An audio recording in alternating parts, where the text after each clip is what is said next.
Le jour où ils devaient débloquer leurs compétences, Light et son amie d'enfance Lena se rendaient à l'église, débordant d'excitation en discutant des compétences qu'ils pourraient obtenir. Light avait toujours rêvé de devenir aventurier. Il était prêt à accepter n'importe quelle compétence de combat et à en tirer le meilleur. Lena, elle, ne s'inquiétait pas du tout pour sa propre compétence. Pour elle, la seule chose qui comptait, c'était de rester auprès de Light.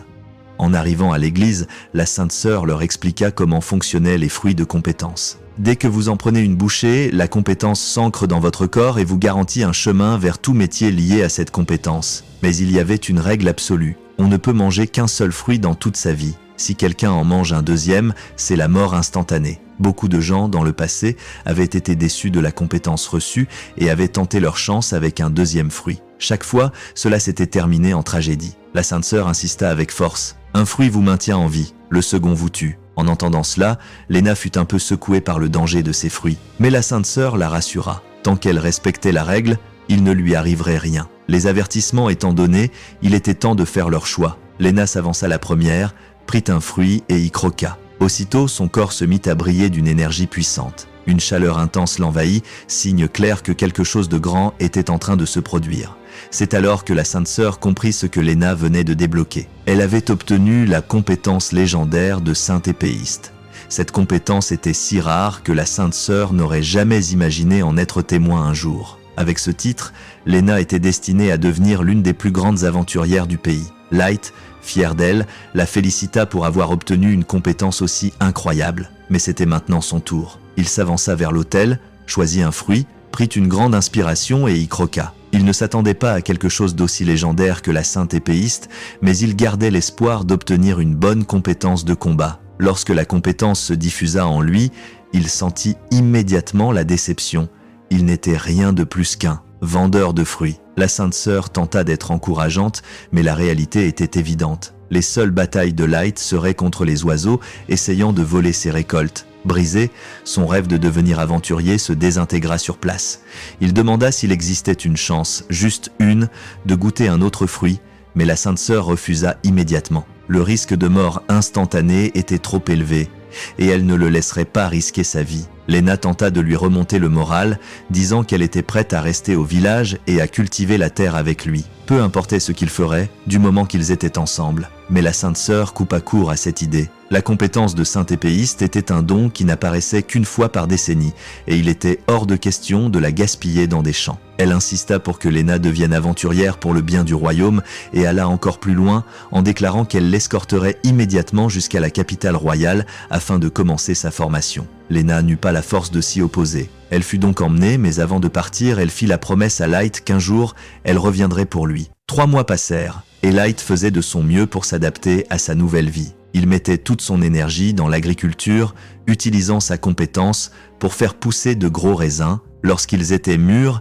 il les vendait en ville pour gagner un peu d'argent. Sa vie n'était pas horrible, mais ce n'était pas celle qu'il avait imaginée. Il repoussait sans cesse les pensées de ce qui aurait pu être. Lors d'un de ses voyages en ville, il aperçut une affiche parlant de Lena. Elle avait été promue rang S en seulement 3 mois et dominait déjà le monde des aventuriers. Il était fier d'elle, mais en la voyant grimper si haut, il se sentit toucher le fond. Même s'il savait que sa compétence n'était pas faite pour l'aventure, Light n'avait jamais cessé de s'entraîner, espérant débloquer quelque chose d'utile. Pendant des heures, il frappait un tronc d'arbre, se disant que s'il pouvait le fendre en deux avec une épée, ce serait la preuve qu'il pouvait devenir aventurier par sa propre détermination. Mais le travail acharné ne paie pas toujours. Et pour Light, tout cela ne lui apporta que des poignets meurtris et le moral à plat. Il tomba à genoux, se demandant si Lena pensait encore à lui. Elle lui avait promis de revenir, mais avec toute la gloire et la fortune accumulée. Il ne serait pas surpris si son nom et son visage n'étaient plus que des souvenirs lointains pour elle. C'est alors qu'une fillette nommée Isa s'approcha et lui tendit un verre d'eau. Isa faisait partie de la vie de Light depuis quelque temps. Le chef du village ne voulait pas s'occuper d'elle, alors un jour, il l'avait tout simplement déposée devant la porte de Light. Voyant qu'elle n'avait nulle part où aller, Light l'avait recueillie. Ils vivaient ensemble depuis, faisant de leur mieux pour s'en sortir. Isa l'informa que le dîner était prêt et lui demanda s'il venait manger. Light ne se fit pas prier. Il prit sa première bouchée et Isa lui demanda comment s'était passée la récolte du jour. Light répondit que les bénéfices étaient corrects, surtout depuis qu'il s'était mis à cultiver des fruits de compétence. Il ajouta qu'il les avait rangés dans des boîtes marquées de têtes de mort pour montrer qu'ils étaient dangereux et interdits d'accès. Isa ne savait pas que les fruits de compétence étaient dangereux, donc l'avertissement était utile, ou du moins, il l'aurait été 1 heure plus tôt. Isa avait utilisé certains de ces fruits pour préparer le ragoût qu'ils étaient en train de manger. Light se figea, lui demanda si elle était sûre d'avoir utilisé ces fruits-là. Isa acquiesça, sans comprendre le problème. La Sainte Sœur avait été claire. Manger un 2e fruit de compétence équivalait à une condamnation à mort. Soudain, Light sentit une chaleur l'envahir, une douleur aiguë se répandant dans sa poitrine. Convaincu que c'était la fin, il s'écroula au sol et s'excusa auprès d'Isa dans ce qu'il croyait être ses derniers instants, se blâmant d'avoir pensé qu'elle comprendrait les étiquettes alors qu'elle ne savait même pas encore lire. Mais alors qu'il attendait la mort, rien ne venait. Il ouvrit les yeux, se redressa prudemment et réalisa qu'il allait parfaitement bien. Isa, perplexe, lui demanda s'il allait bien. Light hocha la tête, mais l'incompréhension persistait. Il connaissait les règles. Manger un second fruit aurait dû le tuer. Avant qu'il ne puisse réfléchir davantage, une douleur fulgurante lui transperça la tête et une nouvelle puissance se déchaîna dans son corps. Isa se tient soudain le ventre, plié de douleur. Elle a mangé le ragoût, elle aussi. Ce qui ne peut vouloir dire qu'une seule chose. Elle est sur le point de débloquer sa propre compétence. Tout à coup, Isa commence à voir des mots flotter devant Light.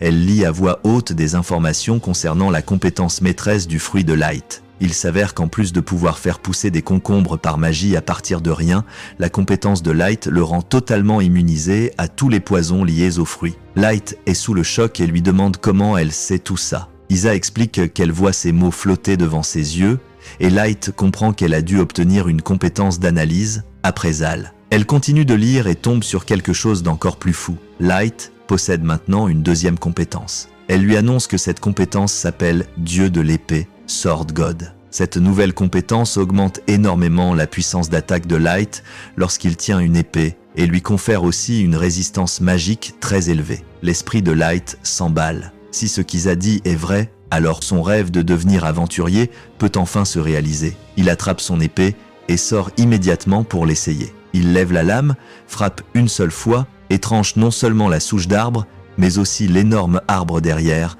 d'un seul coup net. À cet instant, Light se sent capable d'affronter n'importe quoi. Le lendemain, Light se rend en ville, déterminé à s'inscrire officiellement à la guilde et à enfin commencer son parcours d'aventurier. Il attend ce moment depuis si longtemps. La première chose qui attire son attention est le gigantesque tableau d'affichage rempli de quêtes et de primes. Accomplir l'une de ces quêtes signifie de l'argent, de l'équipement et de bons repas. Mais Light n'est pas là que pour l'argent. Il veut tester les limites de sa compétence Dieu de l'épée en vrai combat et voir s'il a ce qu'il faut pour devenir aventurier. Il dit à Isa de l'attendre sur un banc pendant qu'il va au comptoir choisir une quête. Pendant son absence, la curiosité d'Isa prend le dessus. Elle utilise sa compétence d'analyse sur tous les gens présents à la guilde. Elle est fascinée par la variété des compétences, mais reste choquée par l'inutilité de certaines. Un homme a même une compétence qui lui inflige des dégâts à lui-même lorsqu'il l'utilise. Soudain, une dispute éclate au comptoir. Isa tourne la tête et voit Light face à un autre aventurier. Le type reconnaît Light comme le vendeur de concombres du marché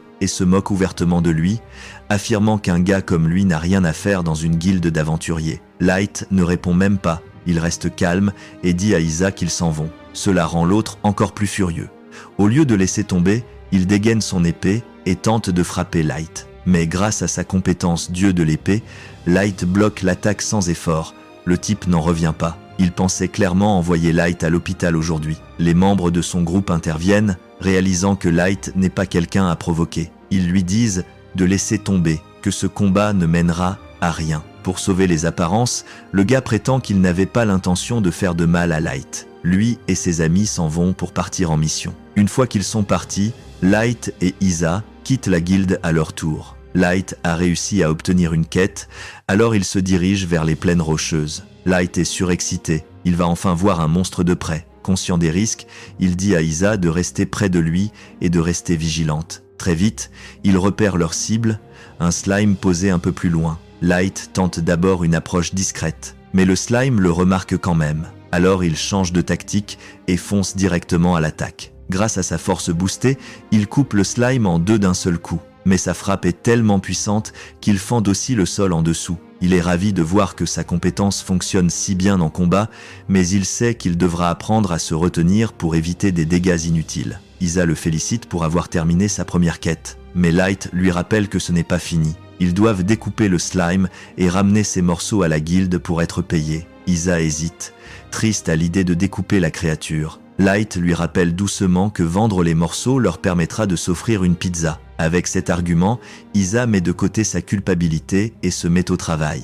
Pendant qu'il s'affaire, des cris retentissent à travers les plaines, il lâche tout et court vers la source du bruit où il découvre Gan ou Jean et son équipe en grave danger. Un énorme ogre est en train de les attaquer. L'équipe de Jean pensait avoir une mission simple, éliminer un slime et rentrer. Tomber sur un ogre n'était absolument pas prévu. L'ogre brandit son énorme massue et le groupe de gens se jette de côté pour éviter le coup. Ils esquivent de justesse, mais il est clair qu'ils n'ont aucune chance contre ce monstre. Light leur crie pour vérifier s'ils vont bien, mais dès que Jean le voit, une idée lui traverse l'esprit. Lui et son équipe foncent droit vers Light. Au début, Light ne comprend pas, puis il le dépasse et il réalise. Ils veulent l'utiliser comme appât pour s'enfuir. L'ogre fixe maintenant Light comme nouvelle cible, le forçant à se battre. Mais cela pourrait jouer en sa faveur, car il voulait justement tester la puissance de sa compétence. L'ogre frappe violemment avec sa massue, mais Light esquive d'un bond. Le mouvement est risqué,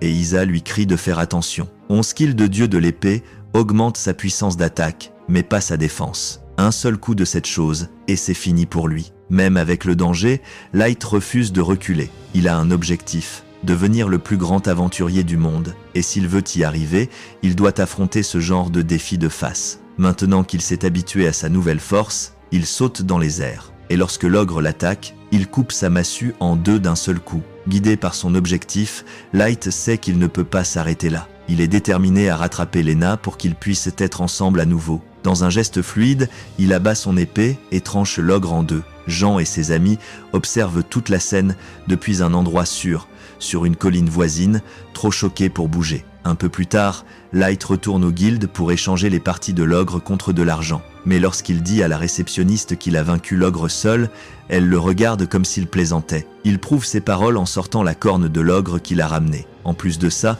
le groupe de gens intervient pour confirmer son histoire. Ils ont tout vu et jurent que c'est vrai. En entendant cela, la réceptionniste le croit enfin et lui demande d'attendre pendant qu'elle va chercher sa récompense. Les amis de Jean profitent de l'occasion pour remercier Light encore une fois de leur avoir sauvé la vie. À ce moment-là, un bruit se fait entendre près de l'entrée de la guilde. Light demande ce qu'il se passe et Jean lui explique que l'équipe de rang S vient de rentrer. Mais ce n'est pas n'importe quelle équipe, c'est celle que Lena a rejointe. C'est la première fois que Light la voit depuis 3 mois. Excité, il s'avance pour lui dire bonjour, mais Lena le regarde brièvement et lâche une phrase glaciale « Je ne connais pas cet homme ». Light reste pétrifié, bouche ouverte sous le choc. Il n'arrive pas à croire que Lena l'a oublié après seulement 3 mois. Isla, qui ne comprend pas ce qu'il se passe, tente de le réconforter en lui proposant d'aller manger une pizza. Light accepte et l'emmène, mais il reste déprimé. Isla, agacée, le menace de manger toute la pizza elle-même s'il ne se reprend pas. Il commence à manger tellement vite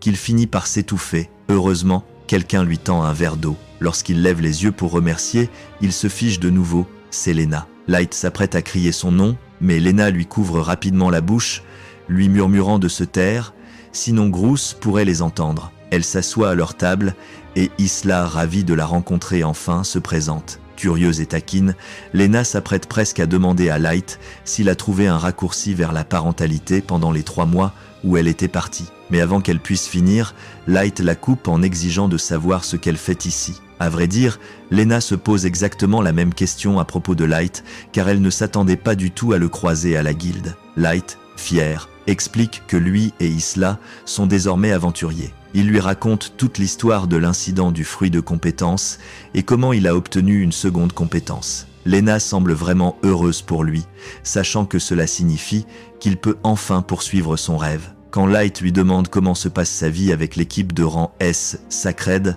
son expression dit tout, c'est un cauchemar. Lena explique qu'elle est coincée à combattre aux côtés de personnes choisies par la Sainte Sœur. Certes, la paye est excellente, mais l'ambiance est pire qu'un groupe familial toxique. Elle prévient Light de rester loin de Sacred s'il veut profiter de sa vie d'aventurier. Light, encore sceptique, ne comprend pas pourquoi Sacred serait si mauvais. Il n'a entendu que des éloges à leur sujet. C'est alors que Lena se rappelle un incident d'il y a 2 mois. Leur équipe affrontait un serpent géant, un monstre faible au feu. Groose, leur chef, a ordonné au mage de l'incinérer. Le mage s'est exécuté, mais il a exagéré, brûlant au passage une ferme voisine. Lorsque Lena a tenté d'avertir Groose pour qu'ils arrêtent l'incendie, ils n'en avaient absolument rien à faire. Leur mission était de tuer le serpent, et ils l'avaient fait. Pour lui, les dégâts causés aux fermiers n'avaient aucune importance. Les fermes détruites ou les paysans morts ne comptaient pas tant que l'objectif était atteint. Lena a essayé d'en parler à la Sainte Sœur, espérant une autre réaction, mais la sœur s'en fichait encore plus. Tout ce qu'elle voulait, c'était que Sacred soit vu comme des héros, peu importe la destruction derrière eux. Lena ne dit pas à Light toute la vérité sur la moralité tordue de son équipe, mais il voit bien qu'elle est malheureuse. La sentant souffrir, Light l'invite à les rejoindre, lui et Isla. Mais même si Lena voudrait quitter Sacred, elle lui dit que c'est impossible à cause de certaines circonstances